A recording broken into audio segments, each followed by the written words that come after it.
and that is to become a WWE superstar. It's been a dream of mine since I was a kid, and I feel like I'm not gonna stop till I get there, even if I do one day get a trial and fail. I'm gonna find my way back there again and try out until I make it. So it's a dream I've had since I was a kid, and I honestly don't see myself letting go of that dream till I actually achieve it. So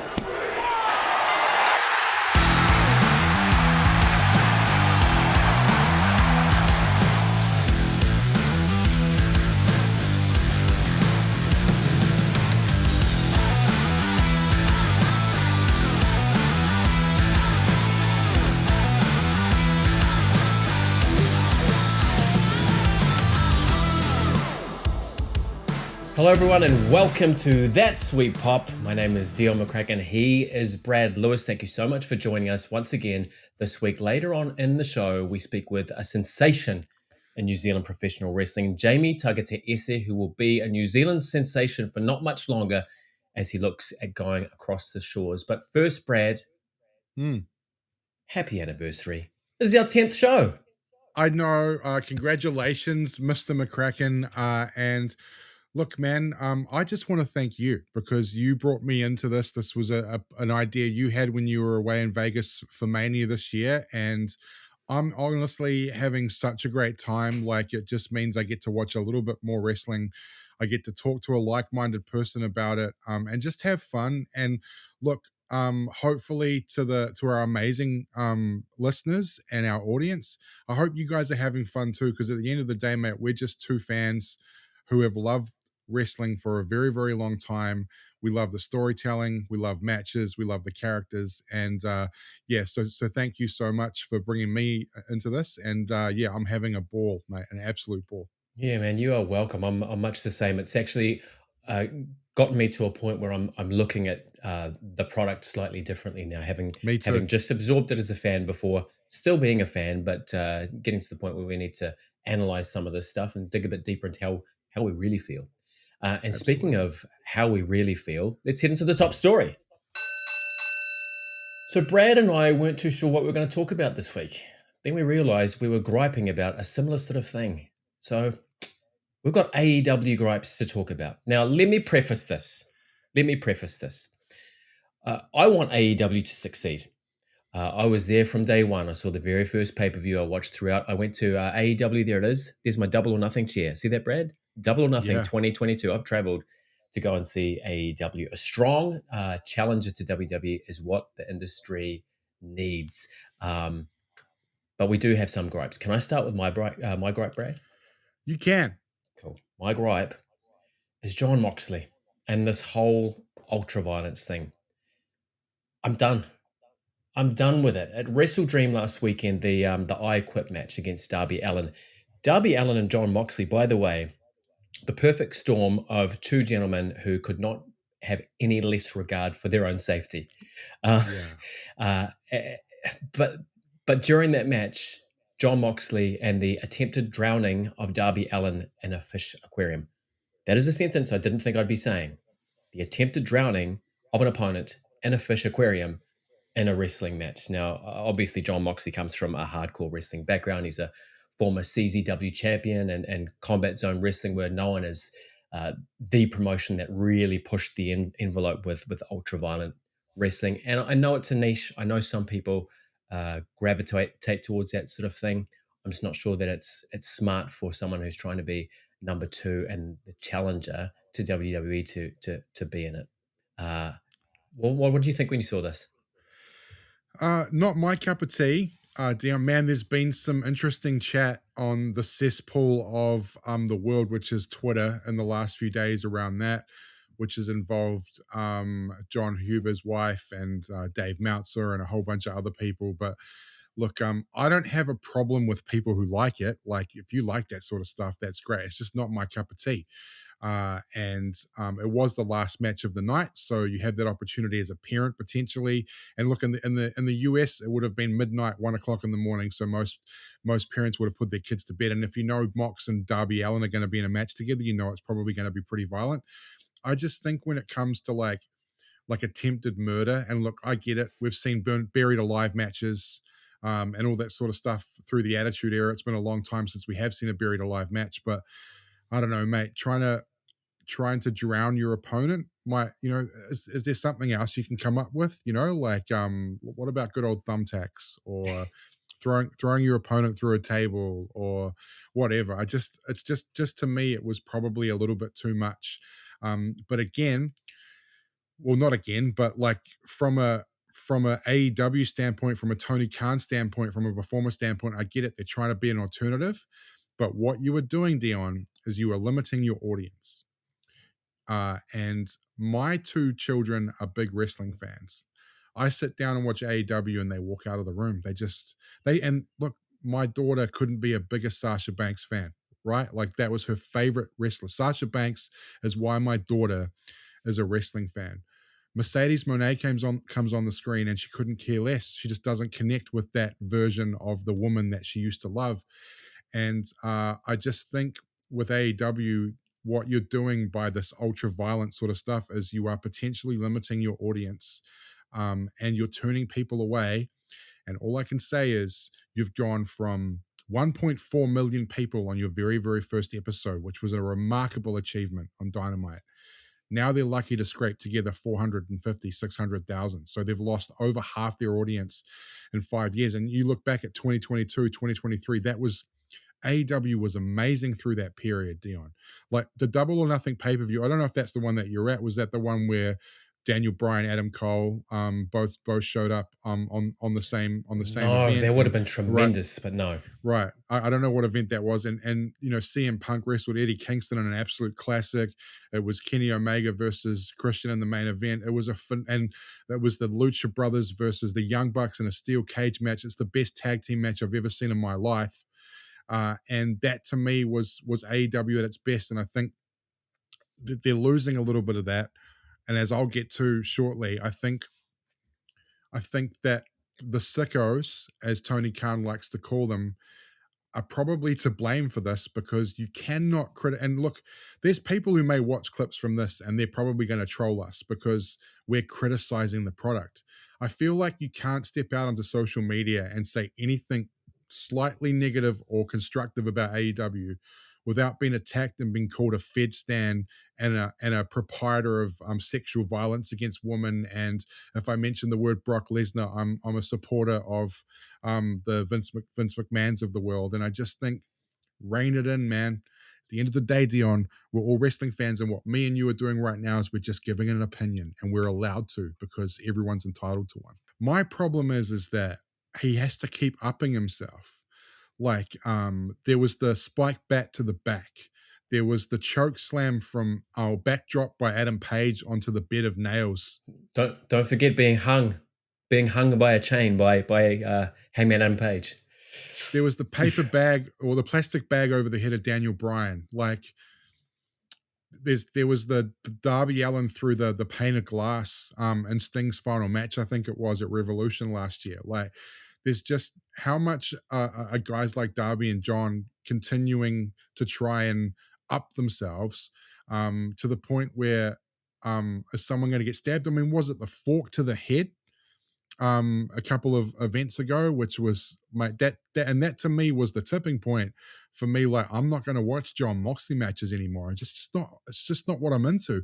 And I'm a 40-year wrestling fan, Dion. Like, I've been watching wrestling since 1988. Like, that's like a long time. And that sort of stuff, it's just not for me. It might be for 20, 25, 30-year-old fans these days that want something, an alternate to WWE, but it's certainly not for my family. And I think that the ratings and their attendance records for Dynamite, I mean, IPW a couple of weeks ago was basically half of what Dynamite gets. Think about that for a second. The crowd that IPW drew at Mount Albert a couple of weeks ago was half what Dynamite's drawing at the moment. That should tell you where they're at in terms of ticket sales for their weekly television shows. So something's not clicking. Yeah, and look, art forms evolve. You were talking about thumbtacks and tables earlier. We talk about that like it's the norm now, and it is the norm. It was really ECW in the 90s where that started hitting mainstream wrestling, and it's somewhat or it is accepted now as just part and parcel of say a no rules match or a no DQ match or whatever the case may be. The problem that we do have is that frequency kills impact.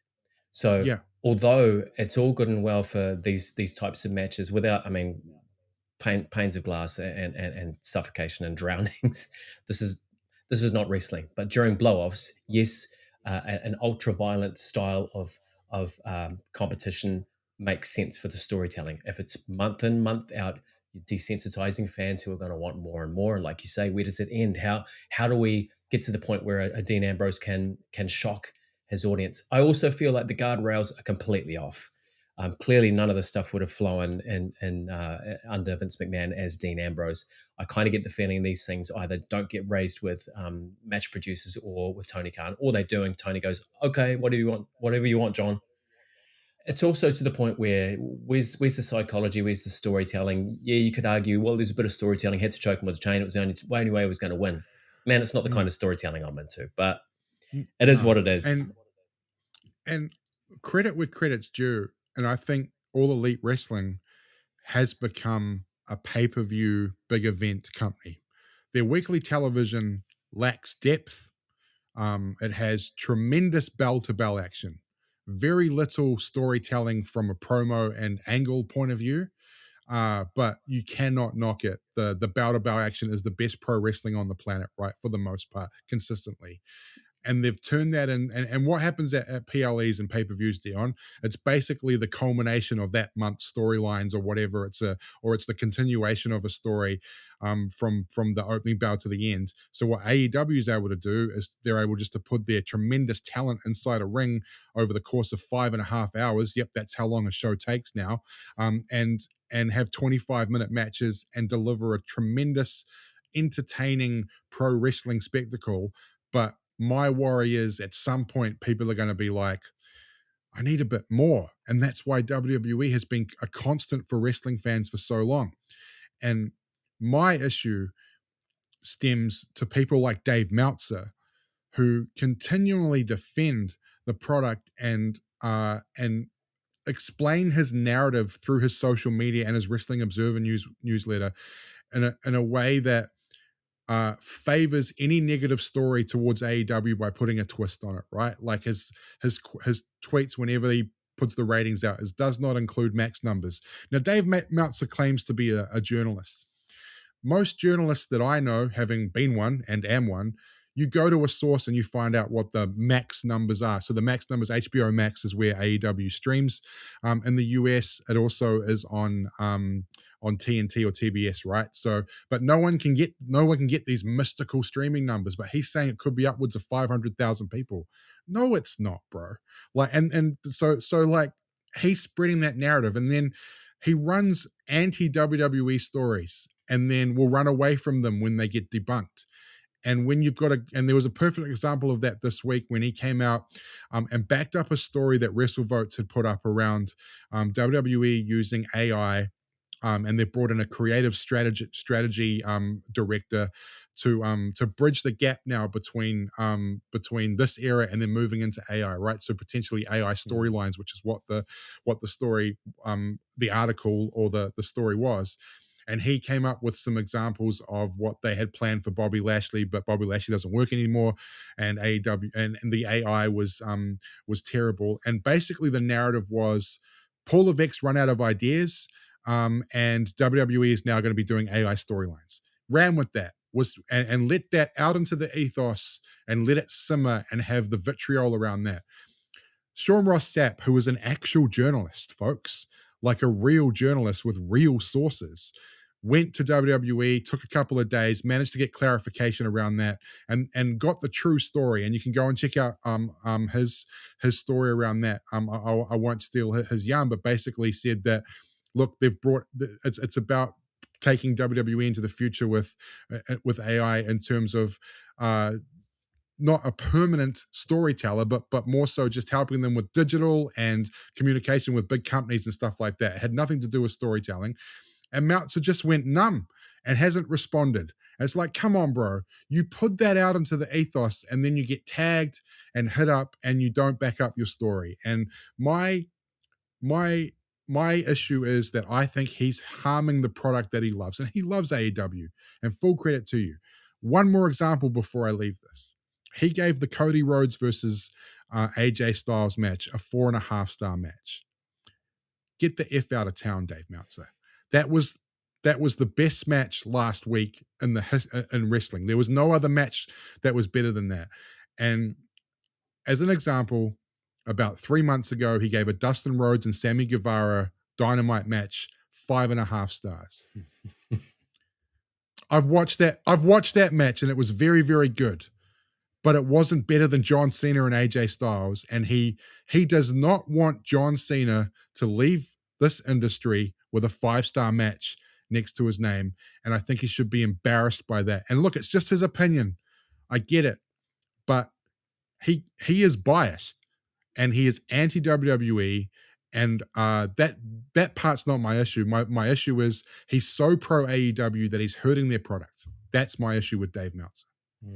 The match star ratings are like really poor propaganda now, right? It's one of those things where you look around and think, no one really believes this, right? Dave knows none of us believe this. Dion, Kurt Angle's never had a Dave Meltzer 5-star rating. Like, are you a pro wrestling fan? Like, come on, man. Like, Kurt Angle is arguably the greatest in-ring, top 5 in-ring talent of all time. Tremendous in-ring talent. Had great matches with the Thou Shall Not Be Mentioned killer of his family from Canada. Had tremendous matches. The Shawn Michaels WrestleMania match, Dion, was one of the greatest matches I've ever seen. It got 4.5 stars. It's like that. That's my issue with Dave Meltzer is you put match versus match, and if it's in the Superdome in Tokyo, or if it's in Jacksonville at Daly's Place for AEW, it's a 5-star match. If it's in Connecticut on Monday Night Raw, it's a 4.5-star match. It's like, come on, man. Yeah, it's all a bit silly, really, isn't it? It's all a bit silly. And I think to be fair to Dave Meltzer, the guy's been around for ever. Tremendous historian. There is a whole heap of gravitas that comes with his opinion by virtue of him being around for so long. I guess it's a real shame that it's not impartial, and it's because it's not impartial, you can't take it seriously anymore. It's a real shame. No. Yeah, it's a real shame.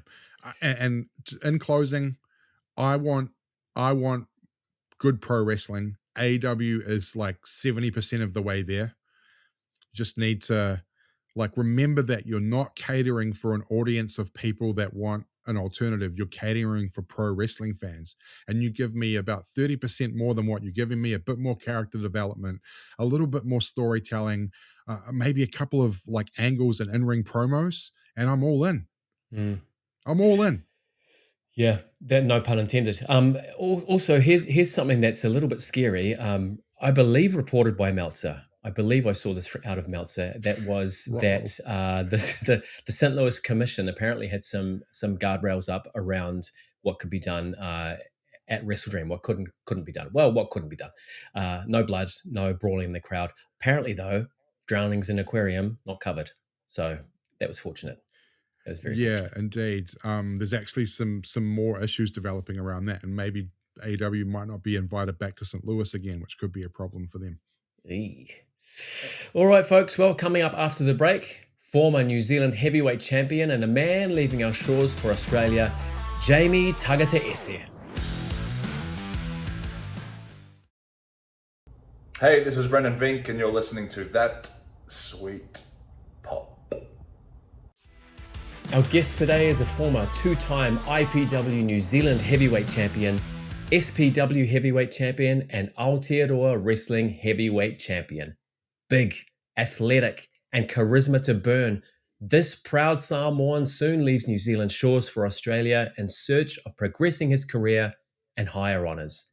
And we just happen to think great success is on the horizon.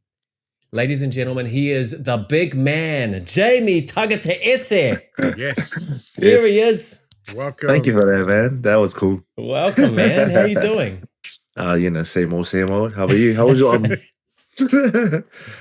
how was your daughter's performance? Very kind of you to ask. It was very good. Thank you. She Oh, nice. just came back from a play. It was the first time she's ever Oh. performed. She did brilliantly. Yeah, yeah. Hey, how ya? I'll say she was the best of the bunch. It wasn't a competition, but if it was, Did she I cut a believe good you. did she cut a good promo, Dion? Like what She- would you give her promo skills? solid 8. Great. Solid 8. Good Out of stuff. 8. If you're watching, Yeah. darling, it's an 8 out of 8. Yeah. Yeah. Oh, nice. Good score.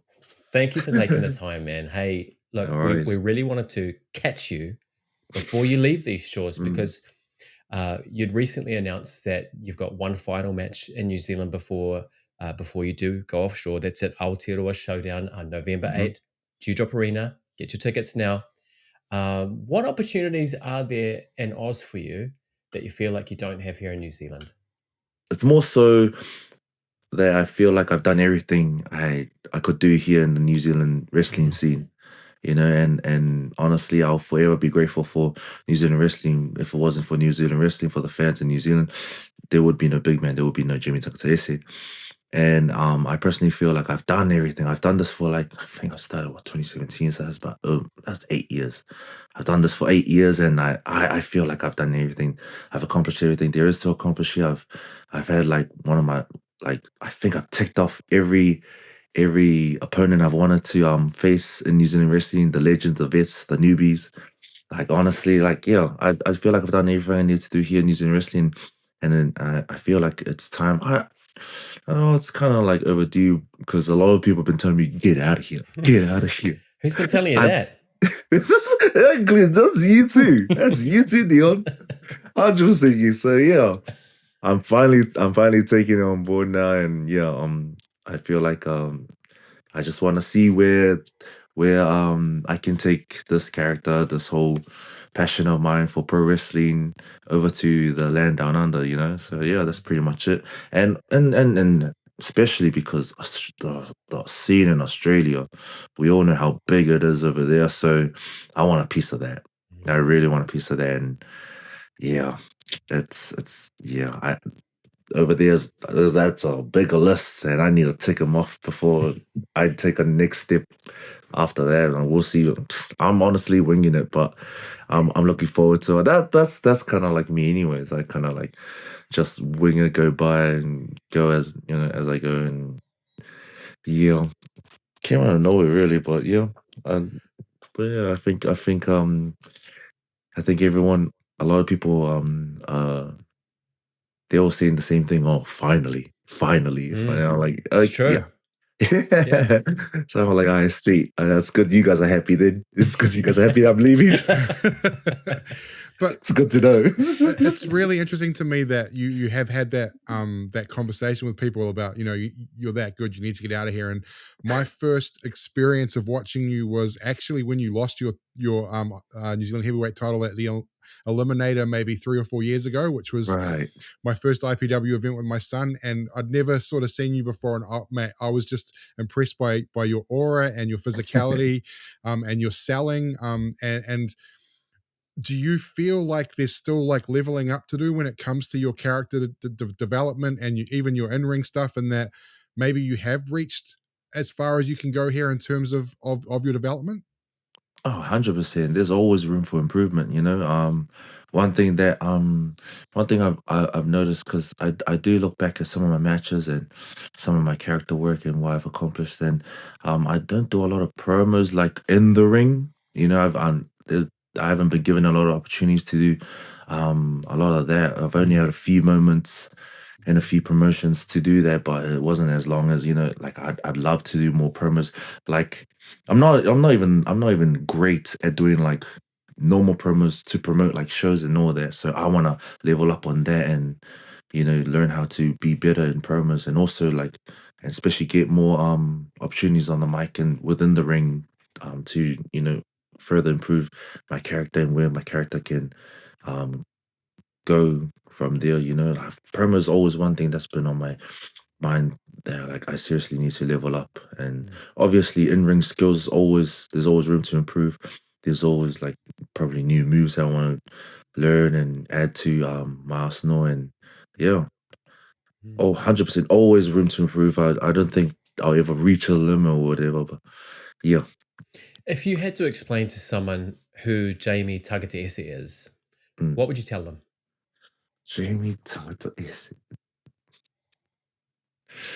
Well, I used to just say like, oh, he's just a uh, just a powerhouse. Just, mm, just intensity, big man. The big man stuff. Big man powerhouse. But now, honestly, I feel like recently I feel like I've been adding a bit of myself into the ring with a bit of humor and all that. Like I'll do like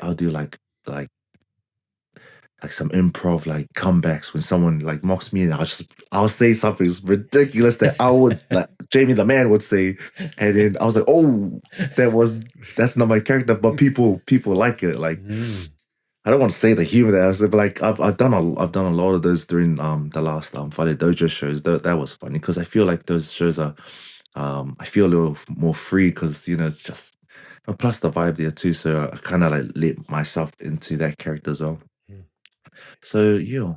Um, but nowadays, I would just say, Jamie Tagataese is just, it's just, 685. He's just a Samoan boy from Avondale trying to represent. That's all in the ring. That's it. Yeah. Can you try and explain that to those Aussies? Avondale, Yes. 685. Yeah. What? You're obviously super proud of your Polynesian heritage, and you look at sort of the growth within the Polynesian and even the Māori community. I know Vinny's done a lot for that as well, but T-Hawk's amazing, right? Like, and we've seen young Xander Taylor, what he can do, and there's some really good Polynesian talent and Māori talent coming through. Do you look at that in a way as well, and think that you maybe had a little bit to do with that to inspire these young kids to get into the ropes, get in between the ropes as well? I wouldn't say I inspired. I don't know. If I did, then that's cool. Yes, he has. You absolutely have. He's Dude. too humble. Yeah. If I have, then that's honestly like real cool and motivating to keep doing what I'm doing so that I could further inspire more islanders to do this kind of thing. Because I It's a honestly natural fit, right? 100%. That's Yeah. what I've been trying to tell everyone, but like they want to stick to rugby. But Yeah. okay.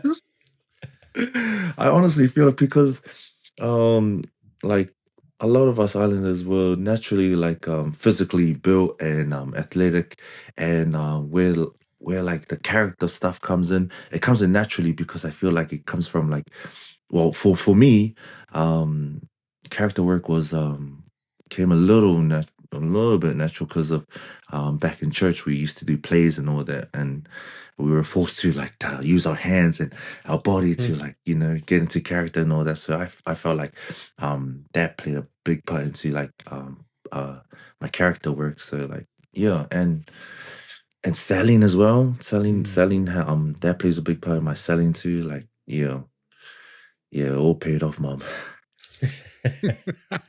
All the heights I got to like really get into character for White Sunday.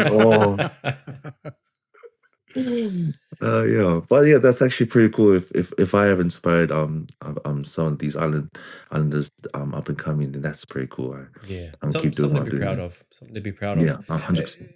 Speaking of that, what's been your proudest moment so far?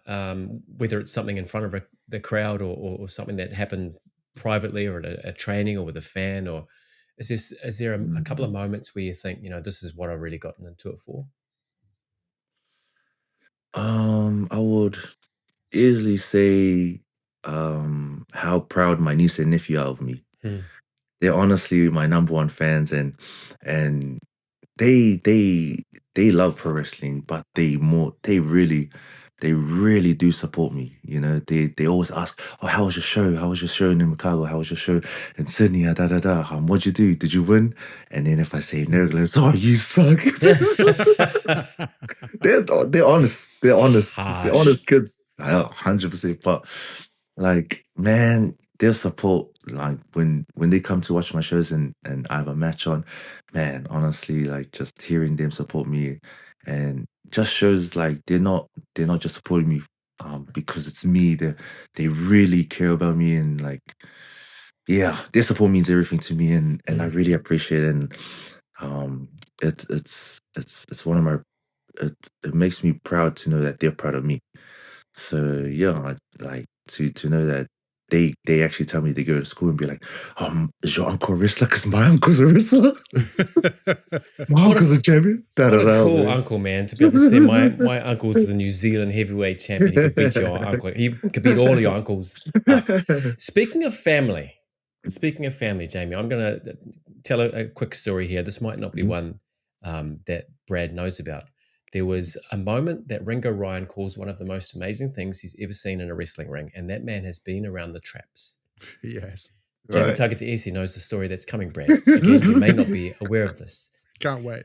As there was a match involving then champion Jamie Tagataese and the challenger Ringo Ryan. I happened to be managing Ringo at the time, Brad. Yeah, that's right. I think it was the second or third match in the program. These two put on tremendous matches. They were real good matches. You know me, Brad, chicken shit heel. Been getting myself involved in skullduggery down. A lot of skullduggery. Yeah. Late in the match, there's a ring bump. You following, Brad? It's a ring bump. Ref bump. Ringo goes down as well. Ref bump, Ringo bump. I find myself, old white man, 75 kgs, in the ring. Soaking wet. Yeah. Kind of you to say. Yeah. Against Jamie Tagataese, who is real mad with everything that I've been doing in the past few months to screw him out of the championship. Then from the corner of my eye, I see someone else in the ring that shouldn't be here. And perhaps, Jamie, you'd like to pick the story up from here. Yeah, so my girl cousin slid under the bottom rope into the ring and gave Dion a death stare. Like, what? Get out! Leave him alone! And I remember I was down too because Dion came in and he was just stomping on me. My girl cousin slides in, and then I'm like this, like, and I'm like, I do a double take. I'm like,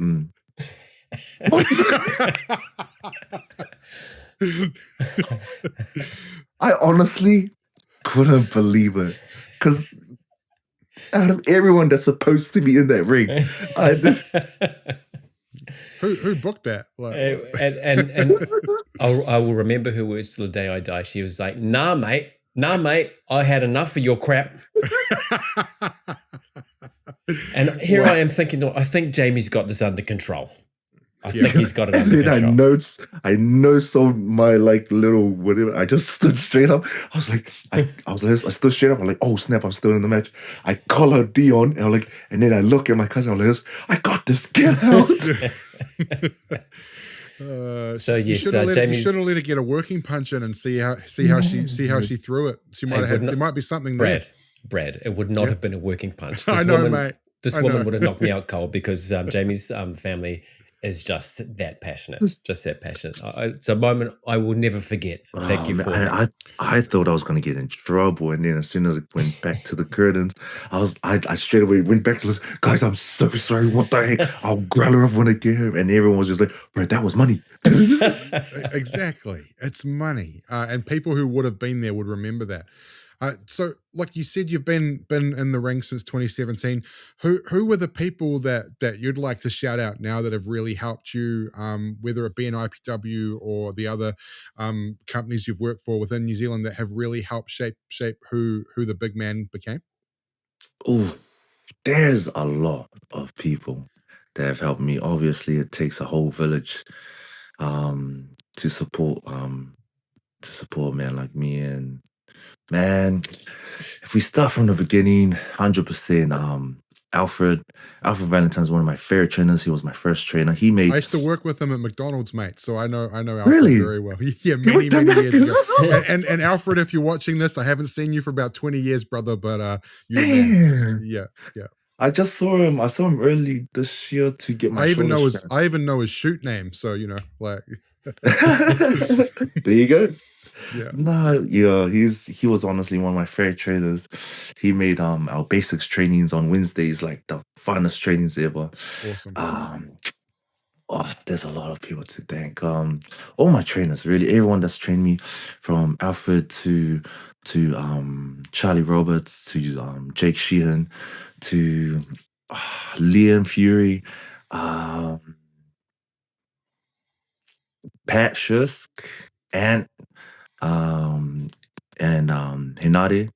Obviously, he's one that when he came in to train me, I leveled up from here to there. That guy really took me to another level. So I have him to thank a lot for my progression in my wrestling character and all that. Or everyone that I've ever shared a ring with, whether it was the opposite or beside me, to man, there's heaps of people to thank. Don't worry if you forget people, but like, I think it just goes to show, like, I love pro wrestling, and just like the family and the community that it is, like, and like a lot of people put their ego aside because they see the talent in you or whoever it is. Even Dion has talent. And they like to nurture that and build that up. What do you mean? Even Dion has talent. What do you mean by that? It feels like a backhanded compliment. You cut a pretty good promo, so like you cut a pretty good promo. Thank you. Yeah, but like is that something that you've seen a lot of, that camaraderie and that love for each other, because you guys work together all over the country for different promotions? 100%. Honestly, like, man, when you do pro wrestling and you go on these like road trips and flights and you share accommodation together, man, you honestly can't call them anything else but family. I honestly, anyone that I've ever traveled with in my 8 years of wrestling, man, they're honestly family to me, because we all know wrestlers have some of the best stories ever when it comes to traveling, traveling stories. Bro, sharing accommodation. I remember spanking Will Stone our accommodation with Charlie Roberts this one time in Invercargill. I bought him up like a what did Charlie Roberts call it? A pretzel. And then I just bang. I don't know. I forgot why, but yeah. He's pretty annoying, so probably, I mean, there's not a wrestling fan in New Zealand that doesn't want to punch Will Stone, so it's true. Yeah. Very true. Yeah. Man, yeah. Yeah, 100%. Wrestling, the New Zealand wrestling is my second family for real. So yeah, I've made real good friends, not only just the wrestlers, but I've made good friends with some of the fans. Perfect example is Mitchell Fells. I've actually become real good friends with him, and he's actually, man, honestly, I want to give a quick shout out to Mitchell and his parents, Jen and Paul, for like, I was in like this. I had my recent injury got me in a bloody cast for like about 4 months, and then every week Mitchell and his parents would pick me up, and then they'll take me for lunch and they drop me off, and I was like, sweet, thanks. They played a big part, because like being injured for that long kind of stuffs you up mentally. So having them seeing them once a week and talk about wrestling and all that, or how was the show over there, that couldn't make. Yeah, so yeah. Man, honestly, I'm so blessed to have made a lot of friends in wrestling. I'm so thankful for wrestling. That one of my even one of my best friends, T-Hawk.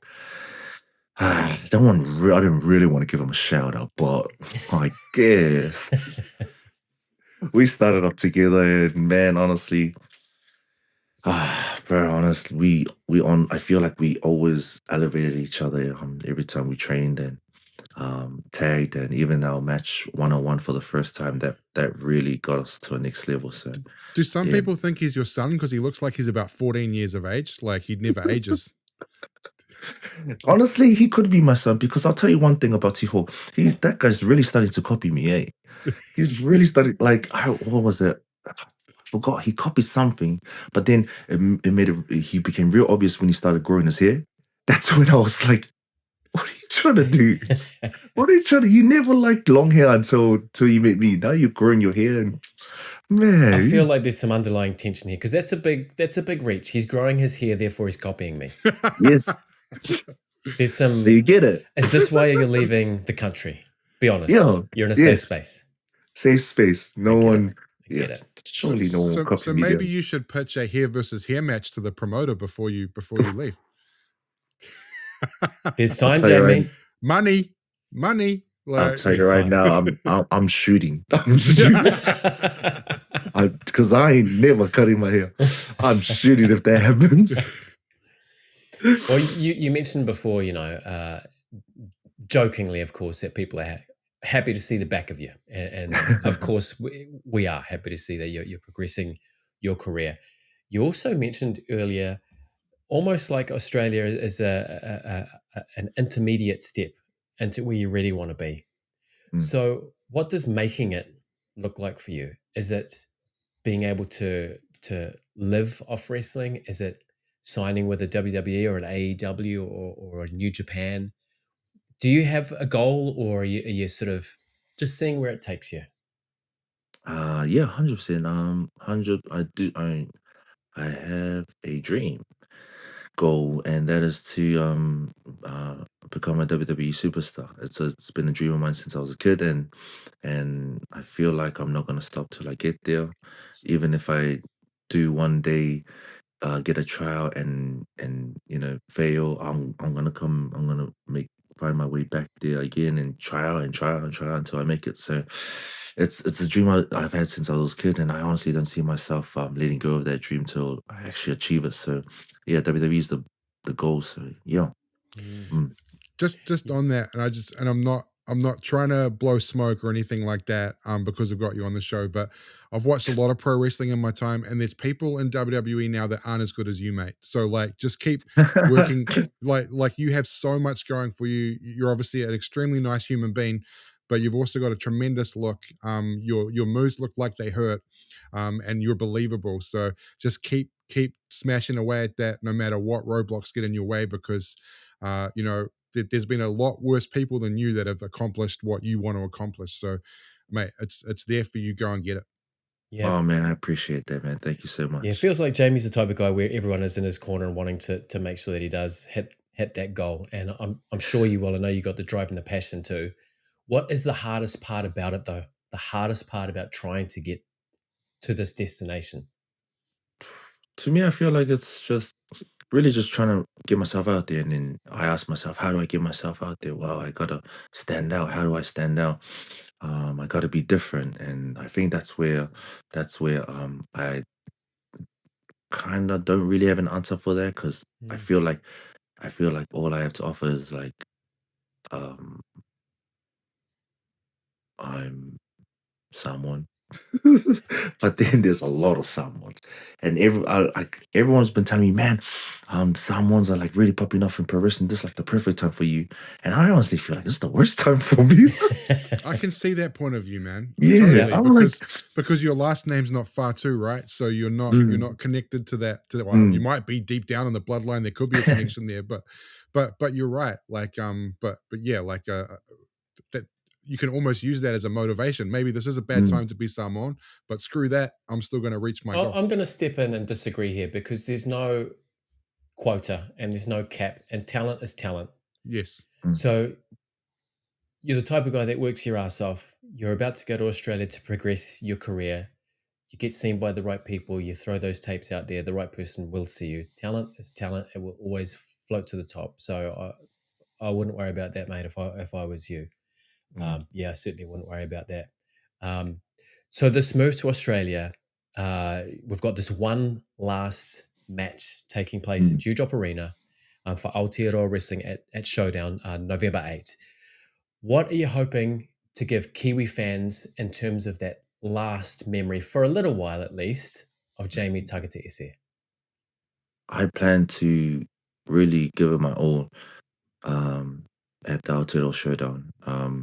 I don't know who I'm going up against, um, but I'm honestly training real hard to look the best I can, um, just to give the audience, um,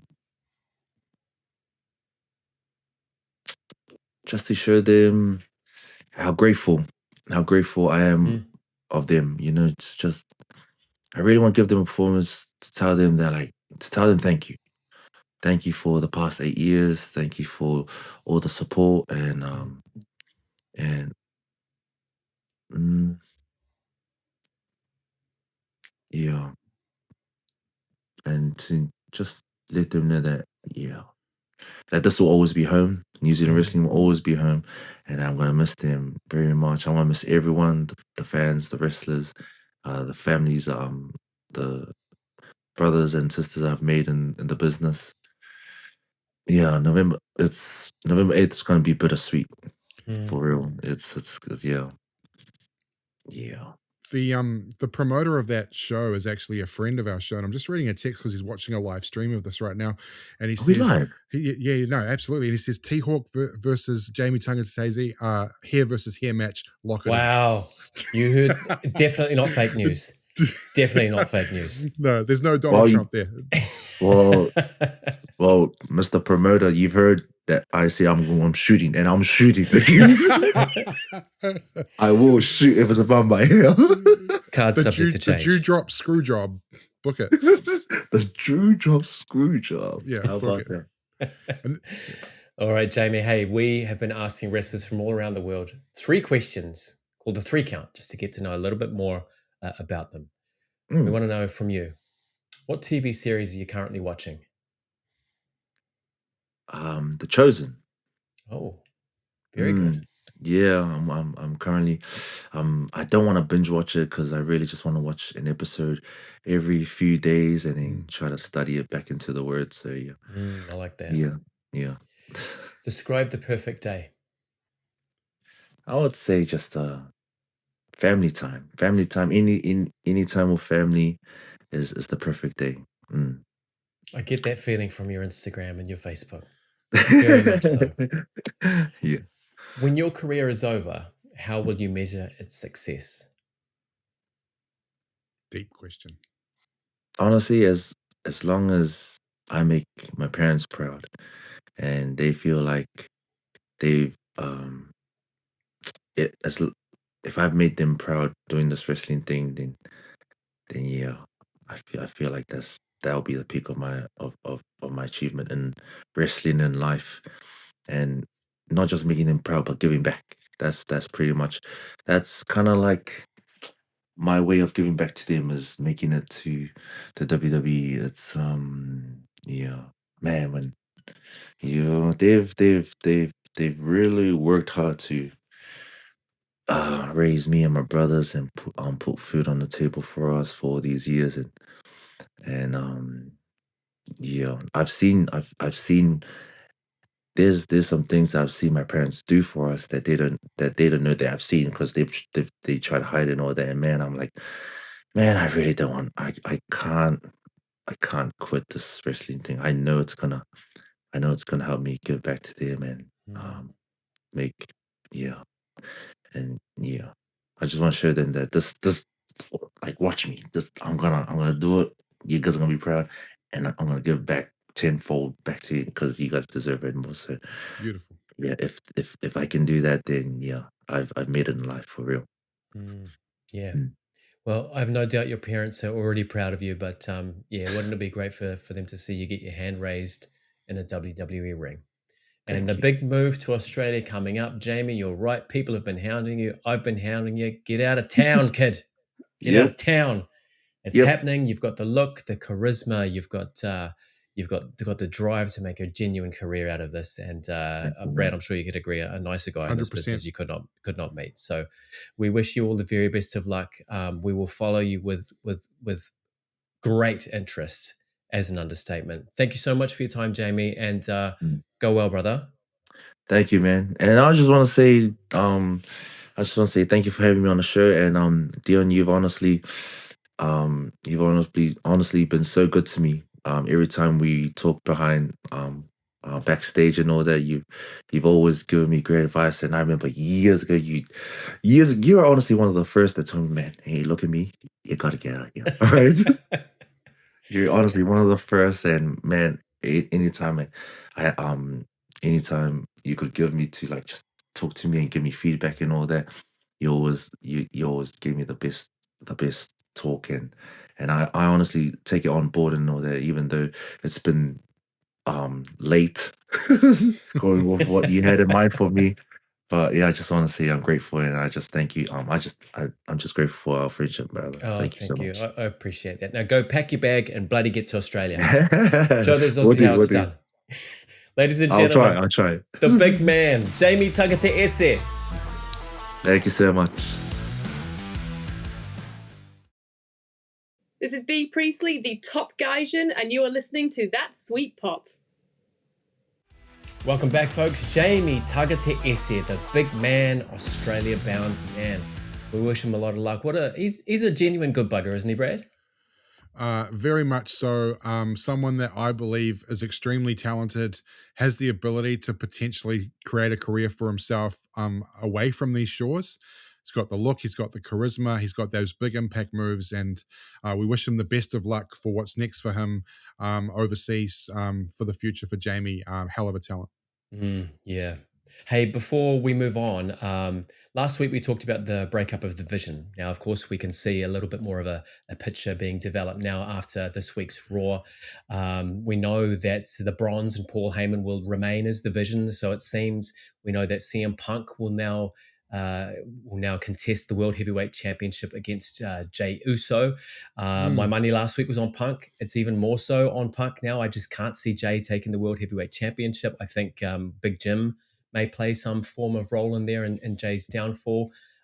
We know that Paul Heyman is saying that the vision was always about Bron Breakker. I completely agree. It was always about Bron Breakker from a storyline perspective, and elevating. B, from elevating him to the main event scene. We've just obviously, as we said last week, the trigger's been pulled a little bit earlier. What I also liked about Raw this week was Adam Pearce pushing back on Paul Heyman. I'm hoping this is going to lead somewhere and just wasn't about keeping those two out of the Battle Royal. Again, time will tell. I also really liked Becky Lynch confronting Paul Heyman. Lots of layers to this story. It's early doors, but it feels like it's been a good bounce back so far. What do you think about how things are progressing? I agree, and I'm going to throw a question back at you first because I don't want to see Seth come back as a babyface, but I do want to I want to see him come back and avenge. And I think you can still do this by having Seth and Becky as fully fledged dirty heels, Heyman as a heel with his boys, and still make interesting, compelling television, and the fans will still buy into it. What are your thoughts on that? I don't want to see Seth come back as a cookie cutter eating babyface. I want him to be a more malicious version of who he is at the moment. Well, what they've got working against them is history. So how many times have we seen a heel leave off a massive injury, come back as a huge face? Triple H, probably one of the most famous. Remember that return in 2002 at MSG?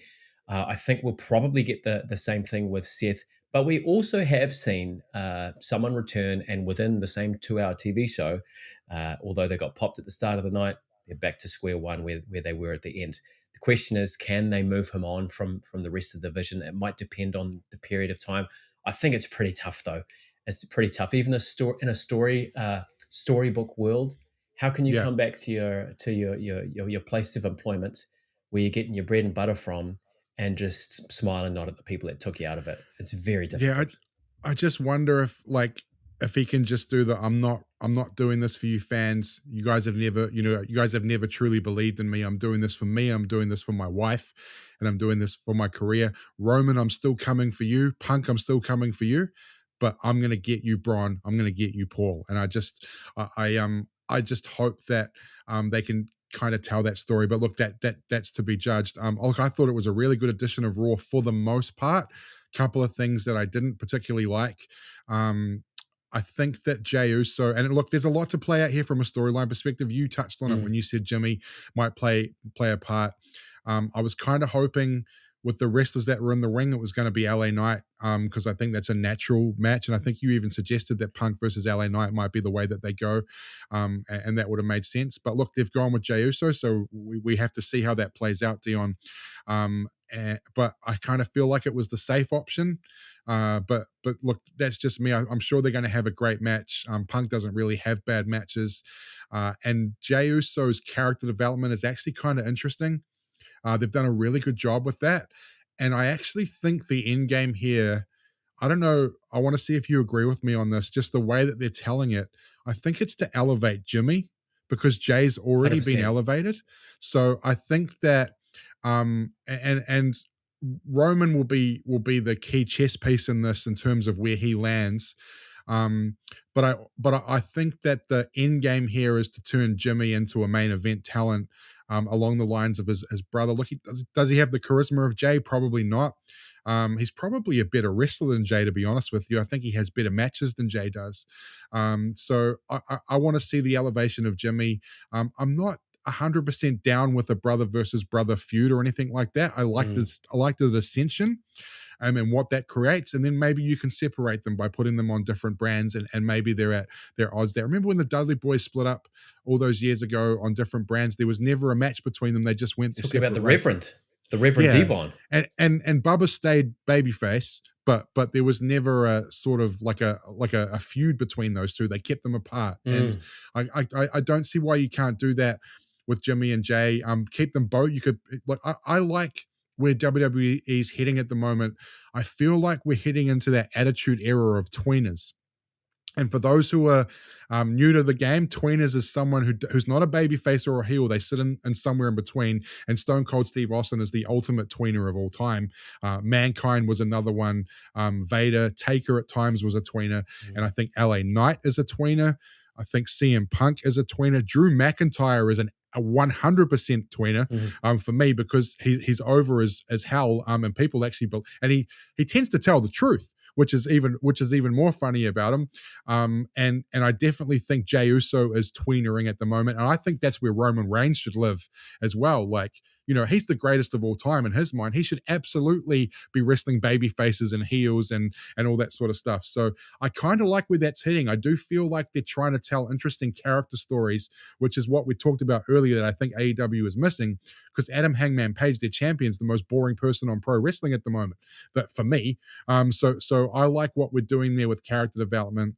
And I'll just I'll be interested to find out your thoughts on my sort of perception around Jimmy Uso and him being the ultimate winner out of all of this. Clearly, Jimmy was lost in the shuffle. I think we'd even spoken about it a few weeks ago that Jimmy just seemed to be. He was just the running guy. That's all he was at the end, just to make a save. So I actually think it could be Jim's last opportunity at superstardom. I don't want to see these brothers go at it again either. I saw it live. It was terrible. I'm sure if they do it again, it will be much better. But I don't think there's any avoiding it, Brad. I don't think that this is clearly going somewhere. Jimmy and Jay are going to butt heads. They will have, it could be a small program. Then maybe they will separate. Going to be fascinating to see where both of them land at the end of it. This could be the end for Jay. It could. What are your thoughts around what they're going to do at Saturday night's main event? I think it's a must-watch show, right? Because you've got War Games just around the corner, and we don't know what they're going to do with that. May I just get down on two knees and pray right now that it's not the MFTs versus the Wyatt Six. Don't want to see that. I want you to incorporate all these awesome main event scene players, including Brock Lesnar and John Cena in a War Games match. What do you think the outcome is this? Because I can see Jimmy getting involved. I can see LA Knight getting involved. I can certainly see the Bronze getting involved to the point where we might not even have a finish. And I was talking to a wrestling friend yesterday, Dion, and he thinks, and look, we're fantasy booking and we love doing that.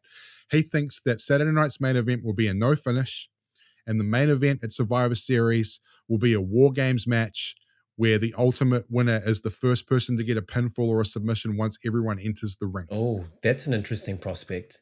Yeah, so you'll see all these run-ins, and you'll see, you might not see Brock or John involved at Saturday night's main event, but they'll end up being incorporated into the storyline, and you'll have some sort of 8 or 10-man match where it's like a Royal Rumble where you draw a number and you come into the ring, but no pinfall or submission can happen until everybody is in the ring, and then it becomes the first person to get a pinfall wins the title. That's what he and I loved it. I thought that was a tremendous idea. I think it's a great idea. Not going to happen.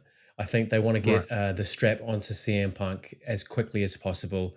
They obviously gave us that little teaser at SummerSlam. We all knew at some stage he's going to get this title back again. I would probably put money on if I could crystal ball gaze, I'd have to go back in time and then crystal ball gaze in a world, in a universe where Seth Rollins wasn't injured. I don't think we have the technology yet.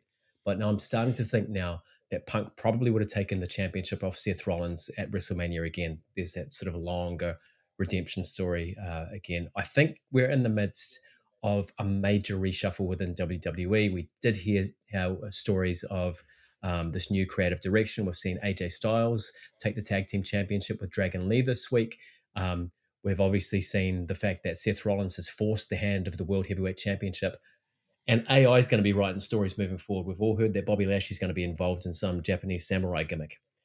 Clearly not happening. I'm being facetious, but I think there's going to be a lot of change. I think they need to get the balance right, not to make things a little bit too crazy. And I think that's why CM Punk is a really good choice for World Heavyweight Champion, because it does give some semblance of normality, I guess, without being too experimental to the point where you hurt the product.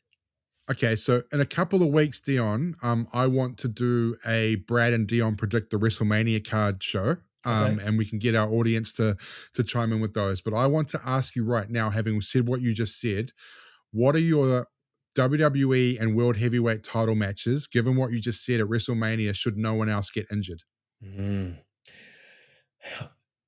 don't know what they are right now, and I'll tell you why. I think Drew McIntyre is putting a real fly in my ointment at the moment. I think he's going to take this WWE Championship.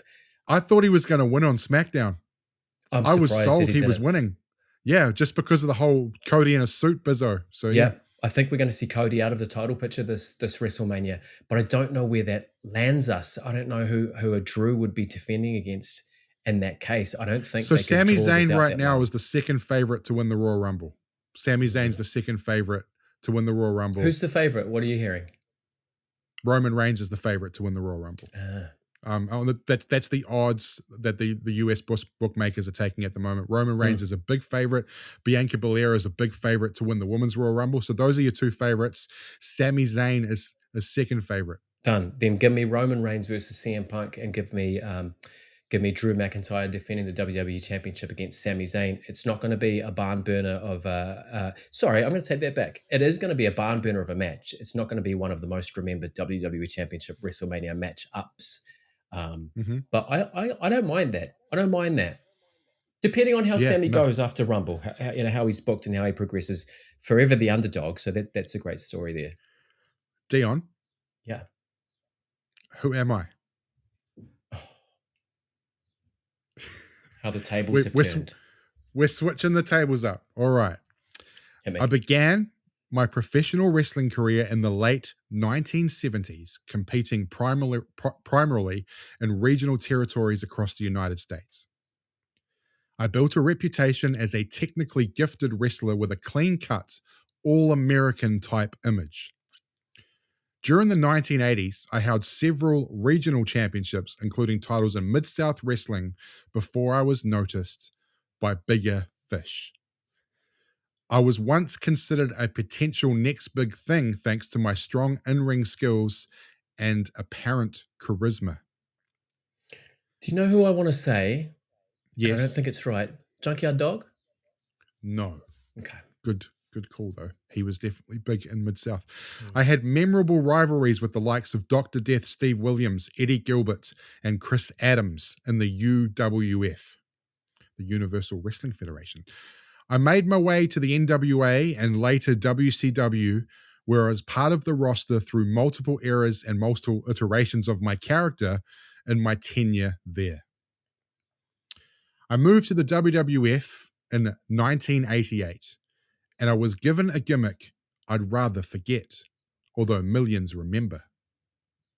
Hang on, we're not talking about the American Dream, Dusty Rhodes. No. And we're not talking about Rugged Ronnie Garvin. Nope. I was given a gimmick I'd rather forget, although millions remember. Are we talking the Red Rooster, Terry Taylor?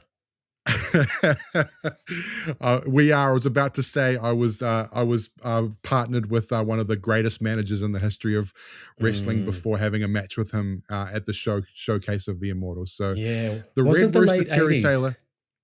Yeah, indeed. I was going to say, wasn't it full of a period of ribbing these NWA guys with shitty gimmicks?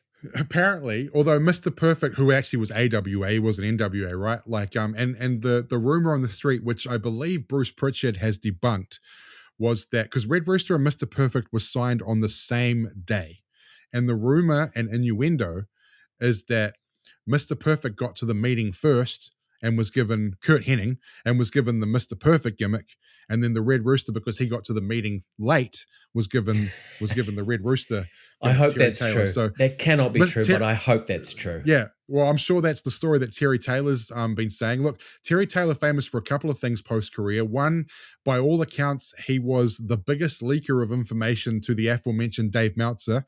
Loved leaking stuff to Meltzer. But a lot of people in the industry have said what a great producer of matches he was. Really, really good storyteller. I think he's even now still behind the scenes with NXT, certainly involved some way or another within WWE development. And look, while the Red Rooster character wasn't overly successful, that's what he's remembered for, and it's one of the most memorable gimmicks of all time. Taylor was a huge star, and it's again another example of when WWF really took off. All these guys who regionally were mega stars in their region and came back and Rick just Rude. were. Oh my! Well, I mean, he's He somewhat ended the up being exception big, of the of course. rule, right? Yeah. I mean, you can argue he could have been a world heavyweight champion. If it was today, he would, because everyone becomes a world heavyweight champion. I mean, Ronnie Garvin is another one, right? Where he beat Ric Flair in 1986 at Starrcade, was in WWE a year and a half later. And I mean, well, I can remember him in maybe a Royal Rumble and a WrestleMania match and maybe a Survivor Series. I think what was he most famous for is his feud with Greg the Hammer Valentine, which is actually produced one of the best matches of my childhood. But yeah, Terry Taylor, certainly a part, and I think he had cool entrance music. But yeah, the gimmick was definitely... the cock-a-doodle-doo entrance music? Yeah. Do you think that was good entrance music? I didn't hate it, but definitely out of the mind of Vince McMahon. But look, I know we're going to move on in a sec, but he was part of that era where we had a Birdman, we had a model, we had the Bushwhackers, we had people with face paint, and we had a rooster. Like that's what we had a barber. We had a barber. There were we had a gobbledygooker. We had a gobbledygooker, 100%. So. Not for long indeed. All right, Dion, let's see what's happening around the world when it comes to pro wrestling in the next sort of months or so. So NXT Halloween Havoc is on this Saturday for our New Zealand audience. Actually shaping up to be a really good show. Ricky Saints versus Trick Williams will tear the absolute house down. That is your main event. And I've got to give, and I know we've got a Tu Meke Award coming up soon, and I just want to put a nomination in for Tatum Paxley, who's taking on JC Jane for the Women's Championship. Was watching NXT as we record this today, Dion, and she cut a hell of a promo. And I'm not that, I haven't been that familiar with Tatum Paxley's work, but her in-ring stuff, she won a battle royal last week to earn this title shot against JC Jane. Her in-ring work has been superb, and her promo work was really, really good. And women dominate NXT, and I'm all here for it. And they are the future of the business. So Tatum Paxley versus JC Jane for the women's title. November 2, WWE presents Saturday night's main event from Utah. Punk versus Jey Uso is the confirmed main event for that show. I would imagine, don't know what your thoughts are, Dion. I'm guessing we'll get Cody versus Drew, and maybe the Wyatts versus Tama Tonga and Tonga Loa. I think it's probably where we're heading. Yeah, certainly. Yeah, so could be a good card. I think it's time for Tiff to get a new opponent too. Need a little bit more Tiffany Stratton. 17-1 she is this year. Her only loss coming to Steph back here. November 13th, AEW Blood and Guts from North Carolina. So interesting. War Games and Blood and Guts will be within a couple of weeks of each other. TNA Final Resolution will be from the former home of NXT on November 14 from Full Sail University. That will be Mike Santana defending his title for the first time. And closer to home, Dion, you'll be there November 1 at Freeman's Bay, IPW Necessary Evil, where Xander Taylor takes on Jay Rilla for the heavyweight championship of the country. And you will, of course, be doing what on November 1, Dion? I'll be hosting the induction ceremony for Te Tahi Vini Dunn, entering the New Zealand Professional Wrestling Hall of Fame. Can't wait for it. Yeah, and great interview, by the way. If you haven't seen that, it was on our last 2 episodes. Go back and check that out. Vinny Dunn, an absolute legend of the business in this country, and Aotearoa Showdown from the Dewdrop Centre on November 8th. Jamie's last match in New Zealand for now, Dion, as we found out earlier, should be a hell of a card. And now time for us to give away the Tu Meke Trophy of the week. And this week, despite your nomination, which was a very good one, we've decided to go with AJ Styles, the man who's also jumped on the bandwagon of got one more year left. And I'm glad that we do know he's got 1 year left. Just capturing the WWE Tag Team Championship with Dragon Lee. He's had a barn burner of a match with John Cena. I can't help but continue to think about these incredible entrances he's had over the last 12 months whenever WWE travel overseas. Feels like some of his best work isn't behind him yet. He can still go in the ring. Congratulations, AJ Styles. What are you looking forward to in this final year of his run? So, had to think about this, Dion, and look, I love AJ Styles, and the guy could go another 3 or 4 years and still put on banger matches. But we know that WWE and TNA are in bed together. We know that TNA has a television deal that's imminent. And what a better way than on your opening edition of your brand new television deal with whoever it is, that you have AJ Styles in your main event against your world champion, and he wins the title. And for the first 2 or 3 months of you, and we know that, look, we know that WWE sees TNA as a potential combatant to AEW, and they want to position them as the second biggest company in the world. You stick an AJ Styles with that world title, and look, the rumors are Chris Jericho's inbound. You could do AJ Styles, Chris Jericho and TNA. There's guys like Carmelo Hayes, and then TNA has their own guys. Like Mike Santana and Joe Hendry and Eric Young and Kazarian and Steve Macklin and people like that. You could have some great matches, and I would give AJ Styles a 3-month run as TNA champ, defend the title at WrestleMania. And potentially you crown a new TNA champion in front of a massive audience at WrestleMania, whoever you want to elevate. And then I would also like to see AJ get a couple of runs with mid-card titles, and potentially his last match should be for a world title at the back end of 2026. Man, lock it in. You bloody love fantasy booking, Mr. Lewis. You love it. Right, mate. Like, it's just it's my WWE 2K days, Dion. So, in universe mode where you get to create your matches and your matchups and your rivalries. It's a lot of fun. Oh, very good. I like what you're saying about AJ. Let's lock it in. Let's lock it in. Hey, folks, we're about to head off, but before we do, please make sure you head to our website, www.thatsweetpop.com, if you want to know anything more about us. Remember, episodes drop every Monday, 8 p.m. right here on YouTube. Please give us a like and a subscribe, or if you're on the go, on Spotify and Apple Podcasts. Of course, we'll be posting on social media throughout the week. Please check us out there on TikTok, Instagram, and Facebook. Brad, that was an interesting little rant we had on AEW. I'm feeling a little bit calmer now. I'm just hoping that John Moxley doesn't try and murder someone in the ring again for the rest of 2025. That'd be nice. I'm with you on that 1,000,000%, my man. All right, folks, if you're still with us, thank you so much for sticking through, and we look forward to seeing you next week. But until then, have a good one.